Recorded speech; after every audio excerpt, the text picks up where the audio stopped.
Bangladesh consulate general Jeddah Saudi আরবের উদ্যোগে যথাযোগ্য মর্যাদায় জুলাই গণঅভ্যুত্থান দিবস পালিত হয়েছে। অনুষ্ঠানের শুরুতে পবিত্র কোরআন থেকে তেলাওয়াত করা হয়।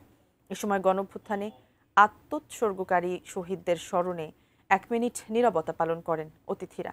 পরে অনুষ্ঠানে রাষ্ট্রপতি এবং প্রধান উপদেষ্টার বাণী পাঠ করা হয়। অনুষ্ঠানে গণঅভ্যুত্থানের উপর নির্মিত একটি বিশেষ ভিডিও ডকুমেন্টারি প্রদর্শন করা হয়। এ সময় বাংলাদেশের ভাবমূর্তি সমুন্নত রাখতে প্রবাসী সকলকে সৌদি আরবের আইন মেনে কাজ করতে আহ্বান জানান কনসাল জেনারেল। পাশাপাশি বৈধ চ্যানেলে রেমিটেন্স পাঠানোর আহ্বান জানান তিনি। অনুষ্ঠানে কনসুলেটের কর্মকর্তা কর্মচারী, জেদ্দাস্থ কমিউনিটি নেতৃবৃন্দ, স্থানীয় বাংলাদেশি সাংবাদিক সহ জেদ্দা প্রবাসী বাংলাদেশিরা উপস্থিত ছিলেন।